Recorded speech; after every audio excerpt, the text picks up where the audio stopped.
الرحيم. الحمد لله رب العالمين، وصلى الله وسلم وبارك على نبينا محمد وعلى آله وصحبه أجمعين. أما بعد، السلام عليكم ورحمة الله وبركاته. وأسأل الله جل وعلا يتقبل منا ومنكم الصيام والقيام، وأن يجعلنا وإياكم الموفقين في هذا الشهر الكريم إلى ما يرضي رب العالمين. أيها الإخوة الكرام، يقول الله جل وعلا: يا أيها الذين آمنوا كتب عليكم الصيام كما كتب على الذين من قبلكم لعلكم تتقون. فقال جل وعلا: لعلكم تتقون، وهذه هي الحكمة الأولى والعظمى من حكم الصيام. قال: لعلكم تتقون، وكل لعل في القرآن فهي للتعليل،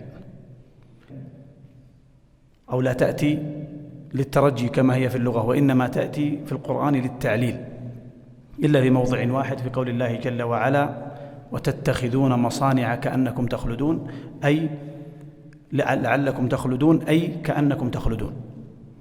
فكل لعل في القرآن الكريم فهي للتعليل، أي لأجل أن تتقوا، أي لأجل أن تحققوا التقوى. إذا كان كذلك فإنك تتأمل في معنى التقوى وتقول: لما كانت حكمة للصيام؟ تجد أن التقوى في القرآن الكريم ليست خاصة بالصيام، تجد أنها وصية الله عز وجل للأولين والآخرين. قال الله جل وعلا: ولقد وصينا الذين أوتوا الكتاب من قبلكم وإياكم أن اتقوا الله. وتجد أنها الغاية العظمى أو الحكمة العظمى من الغاية التي خلقنا لأجلها وخلق الناس أجمعون لأجلها، التي هي العبودية. يقول الله سبحانه وتعالى: يا أيها الناس اعبدوا ربكم الذي خلقكم والذين من قبلكم لعلكم تتقون. فجعل العلة أو الغاية من دعوة الناس إلى عبادته هي أن يحققوا التقوى، وهذا أول نداء وجه إلى الناس أجمعين في القرآن الكريم، وأول أمر وجه إلى الناس جميعا، وهو اعبدوا. فأول أمر من الله إلى الناس هو الأمر بالعبادة، كما أنه أول فعل في القرآن إياك نعبد. وجعل الحكمة من ذلك تحقيق التقوى. فلما خص الصيام بهذه الحكمة؟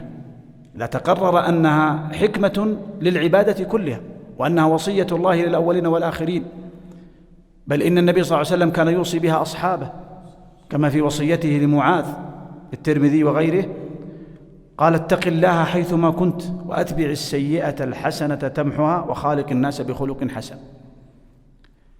فما الحكمة أن جعلت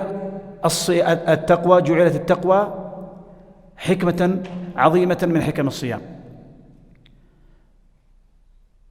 لعل ذلك يعود إلى أن الصيام، كما قال الله عز وجل: كل عمل ابن آدم له الحسنة بعشر أمثالها إلا الصوم فإنه لي وأنا أجزي به.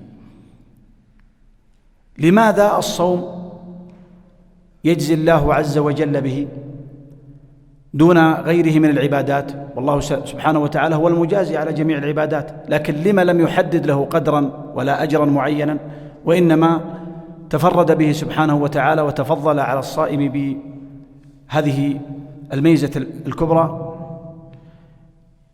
لأنه في الحديث نفسه قال: يدع طعامه وشهوته من أجلي. وهي من عبادات الترك، وعبادات الترك أصعب على النفس من العبادات الأخرى. الأمر الثاني أن الصيام مبني على الصبر، بل سماه النبي صلى الله عليه وسلم، سمى رمضان شهر الصبر، قال: صيام شهر الصبر وثلاثة أيام من كل شهر يذهبن وحر الصدر. والله جل وعلا قد قال: إنما يوفى الصابرون أجرهم بغير حساب. ولعل من الحكم أيضا أنه يتحقق الإخلاص في الصيام ما لا يتحقق في غيره، وقد وعد الله عز وجل المخلصين بالأجر العظيم. ومن الحكم أيضا، أو لعل من الحكم أيضا، أنه ما من عبادة إلا وقد صرفت لغير الله سبحانه وتعالى، إلا الصيام، فلم يصرف لغير الله جل وعلا، مع أنه مكتوب على من قبلنا. قال كتب عليكم الصيام كما كتب على الذين من قبلكم، ومع ذلك لم يثبت أنه صيم لغير الله سبحانه وتعالى. فلهذا كانت له هذه الميزة، فتحققت التقوى في هذه العبادة العظيمة. إذا تأملنا معنى التقوى نجدها في أجمع تعاريفها. تعريف طلق بن حبيب رحمه الله قال: أن تعمل بطاعة الله على نور من الله ترجو ثواب الله. أن تعمل بطاعة الله على نور من الله، أي على علم وعلى بصيرة، ترجو ثواب الله. وأن تترك معصية الله على نور من الله تخشى عقاب الله. وهذا من أجمع تعاريف التقوى التي جاءت عن السلف. والذي ينبغي أن نتوقف عنده: هل التقوى درجة واحدة أو أنها درجات؟ يقسم العلماء التقوى إلى قسمين: التقوى الواجبة التي يحقق بها الإنسان أمر الله سبحانه وتعالى الواجب ويبتعد بها عن معصية الله سبحانه وتعالى. والقسم الثاني التقوى المستحبة أو التقوى الكاملة، وهو أن يزيد على ذلك بفعل المأمورات المستحبات وترك المكروهات، فيكون حينها محققا للتقوى الكاملة. لأن العبادة أو لأن عباد الله سبحانه وتعالى ليسوا على درجة واحدة. قال الله جل وعلا: ثم أورثنا الكتاب الذين اصطفينا من عبادنا فمنهم ظالم لنفسه ومنهم مقتصد ومنهم سابق بالخيرات بإذن الله. الظالم لنفسه هو المقصر، هو المخطئ، لأنه قال: ثم أورثنا الكتاب الذين اصطفينا من عبادنا، فهو اصطفاهم سبحانه وتعالى، لكنهم على درجات. قال: فمنهم ظالم لنفسه، لم يحقق التقوى الواجبة، حصل عنده تقصير، حصل عنده معاصي، حصل عنده أخطاء، لم يقم بالأوامر على الوجه المطلوب. ومنهم مقتصد، هذا هو الذي حقق التقوى الواجبة، هذا هو الذي حقق التقوى الواجبة بأن قام بما أمره الله سبحانه وتعالى وانتهى عما نهاه الله سبحانه وتعالى ولا يزيد على ذلك. هذه هي درجة المقتصد، وهؤلاء هم أصحاب اليمين. قال: ومنهم سابق بالخيرات بإذن الله، وهؤلاء زادوا على أصحاب التقوى الواجبة بأن فعلوا المستحبات، السنن التي يفرط فيها كثير من الناس اليوم، المستحبات، النوافل في العبادات كلها. وما من عبادة واجبة إلا ولها عبادة نافلة في الغالب، سواء في الصلاة أو في الصدقة أو في الحج أو في الاعتمار أو في البر أو في أي عمل من الأعمال. زادوا بفعل المستحبات التي يثاب فاعلها ولا يعاقب تاركها، وزادوا أيضا بترك المكروهات التي لا يعاقب فاعلها ولكنه يثاب تاركها. هؤلاء هم السابقون بالخيرات بإذن الله، وهؤلاء هم المقربون، والسابقون السابقون أولئك المقربون. وهؤلاء الذين يغبطهم حتى أصحاب الجنة يوم القيامة. قد ثبت في صحيح البخاري أن النبي صلى الله عليه وسلم قال: إن أصحاب الجنة، تأمل، أصحاب الجنة يعني الذين من الله عليهم بدخول الجنة، ليتراءون أصحاب الغرف فوقهم يوم القيامة كما تتراءون الكوكب الدري الغابر في الأفق. قال عليه الصلاة والسلام: لتفاوت ما بينهم درجات عظيمة. فتعجب الصحابة، قالوا: يا رسول الله، منزلة لا يبلغها إلا الأنبياء. فجاءت البشارة من النبي صلى الله عليه وسلم، قال: والذي نفسي بيده يبلغها رجال آمنوا بالله وصدقوا المرسلين. يقول أهل العلم: هؤلاء هم السابقون الذين إذا سمعوا أن هذا الأمر سنة مستحب بادروا إليه، لا يكتفي بالواجبات، وإذا سمعوا بأن هذا الأمر مكروه بادروا باجتنابه. ولا يقولون هل أعذب عليها أو لا أعذب عليه، ولهذا فيها مجاهدة وفيها صبر، وما هي إلا أن تصبح سجية من سجاياه. ولذا ما كان السلف يسألون ويفرقون بين الحرام والمكروه ولا بين الواجب والمستحب، لكن لما حصل تقصير عند الناس بحث العلماء حتى لا يؤثموا الناس، وإلا فالأصل أن كل أمر من الله يقام به سواء كان واجبا أو مستحبا، وكل نهي من الله سبحانه وتعالى ينتهى منه أو ينتهى عنه سواء كان محرما أو مكروها، يسمونه كراهة التنزيه. فهذه منزلة عظيمة للسابقين. ورمضان ميدان المسابقة وميدان المنافسة وميدان المسارعة وميدان التربية على هذه الصفات العظيمة. تجده يضاعف من صلواته النافلة، تجده يضاعف من صدقاته، تجده يضاعف من صبره حتى يتخلق بالخلق الحسن وخلق الصبر، تجده يضاعف من قراءة القرآن، تجده يضاعف من طاعة والديه، تجده يسعى في تفريج كربات الناس، تجده يسارع إلى الخيرات. ورمضان ميدان المنافسة وميدان المسارعة وميدان التربية وميدان الترقية، أن يربي نفسه على الصفات العظيمة وأن يرقي نفسه في درجات المسابقين والمسارعين. كيف يحقق العبد التقوى؟ بهذا المعنى، وبأن يتلمس صفات المتقين التي جاءت في القرآن الكريم. في مفتتح سورة البقرة ذكر الله عز وجل لنا صفات، قال الله سبحانه وتعالى: ألف لام ميم ذلك الكتاب لا ريب فيه هدى للمتقين، ثم ذكر صفاتهم، قال: الذين يؤمنون بالغيب ويقيمون الصلاة ومما رزقناهم ينفقون، والذين يؤمنون بما أنزل إليك وما أنزل من قبلك وبالآخرة هم يوقنون أولئك على هدى من ربهم وأولئك هم المفلحون.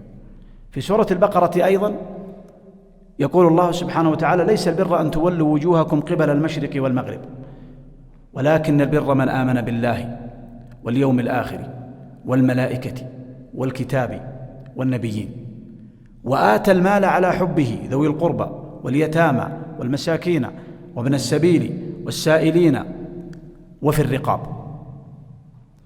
قال: وأقام الصلاة وآتى الزكاة والموفون بعهدهم إذا عاهدوا والصابرين في البأساء والضراء وحين البأس أولئك الذين صدقوا وأولئك هم المتقون. هذه 10 صفات. بإمكان الإنسان وهو يتدبر في القرآن في هذا الشهر المبارك أن يتأمل هذه الصفات وأن يسعى إلى التخلق بها. تأمل أيضا في سورة آل عمران وتعالى: يا أيها الذين آمنوا لا تأكلوا الربا أضعافا مضاعفة واتقوا الله لعلكم تفلحون. وهذه أعظم ثمرة للتقوى، الفلاح، وهو أعظم الأوصاف. واتقوا النار التي أعدت للكافرين، وهذه أيضا السلامة من النار من أعظم ثمرات التقوى. وأطيعوا الله والرسول لعلكم ترحمون.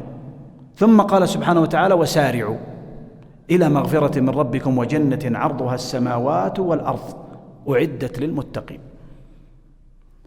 وإذا تأملت هذه الصفات الآتية ستجد أنه جاء في السنة النبوية أن المتقين الصائمين يجتهدون في تحصيلها وتحقيقها. قال: الذين ينفقون في السراء والضراء، ورمضان شهر الإنفاق وشهر الجود. والكاظمين الغيظ، ورمضان كظم الغيظ، فإن سابه أحد أو شاتمه فليقل إني امرؤ صائم. والعافين عن الناس، ورمضان شهر العفو وشهر الصفح وشهر التجاوز، والله يحب المحسنين، ورمضان شهر الإحسان. والذين إذا فعلوا فاحشة أو ظلموا أنفسهم ذكروا الله، رمضان شهر التوبة، شهر الإنابة، شهر الرجوع إليه سبحانه وتعالى، شهر إصلاح العلاقة بيننا وبين الله. والذين إذا فعلوا فاحشة أو ظلموا أنفسهم ذكروا الله فاستغفروا لذنوبهم ومن يغفر الذنوب إلا الله ولم يصروا على ما فعلوا وهم يعلمون أولئك جزاؤهم مغفرة من ربهم وجنات تجري من تحتها الأنهار خالدين فيها ونعم أجر العاملين. في قوله سبحانه وتعالى: والكاظمين الغيظ والعافين عن الناس والله يحب المحسنين، يذكر عن بعض السلف قيل إنه الحسين بن علي، وقيل إنه ميمون بن مهران، أنه طلب من الخادم أن يسكب له ماء من الجرة، فلما اقترب منه الخادم وأراد أن يسكب عليه الماء سقطت الجرة من يد الخادم فانكسرت على سيده، فرأى منه الغضب فقال: يا سيدي والكاظمين الغيظ، فسكت. قال: والعافين عن الناس، قال: عفوت عنك، لأن العفو بعد الكظم يذهب الحقد، أما مجرد الكظم من غير عفو فيتولد يوما من الأيام حقدا. قال: عفوت عنك. قال: والله يحب المحسنين. قال: اذهب فأنت حر لوجه الله. فترقى معه امتثالا لهذا الأمر وتحقيقا لصفات المتقين. ودوننا هذا الشهر العظيم الذي هو شهر تحقيق التقوى وشهر التربية على هذه الخصال وهذه المعاني العظيمة التي وردت في هذه الآيات الكريمة، حتى يربي الإنسان نفسه عليها بعد رمضان. ولذا قال الله سبحانه وتعالى: ولتكملوا العدة ولتكبروا الله على ما هداكم ولعلكم تشكرون. معنى الشكر هنا ليس الشكر باللسان، وإنما الاستمرار على الطاعة، فهو شكر الله عز وجل العملي الحقيقي. ولهذا قالوا: إذا أراد الإنسان أن يكتسب صفة حسنة ويتخلص من صفة سيئة احتاج 10 أن يكتسبها، و10 ليثبتها، و10 ليرسخها، ثم يتعاهدها بعد ذلك. لذا جاء في شوال أيضا صيام 6 أيام من شوال كأنها كالمعاهدة لهذه الصفات العظيمة، فيتربى على هذه الصفات، وأيضا يترقى في درجات المتقين ودرجات الطائعين، فينال درجات المسابقين والمسارعين بالخيرات إلى رب العالمين. فرمضان باختصار أيها الأحبة وأيها الإخوة هو شهر تحقيق التقوى وشهر التربية وشهر الترقية. أسأل الله سبحانه وتعالى يوفقنا وإياكم فيه لصالح العمل، وأن يعيننا وإياكم على صيامه وقيامه على الوجه الذي يرضيه، وأن يوفقنا فيه لفعل الخيرات وترك المنكرات، وأن يتوفانا وإياكم على التوحيد، على شهادة أن لا إله إلا الله وأن محمد رسول الله، وأن يوفقنا وإياكم إلى كل خير. والله أعلم وأحكم، وصلى الله وسلم على نبينا محمد. جمعية الدعوة والإرشاد وتوعية الجاليات بأبها، بالدعوة نحيا.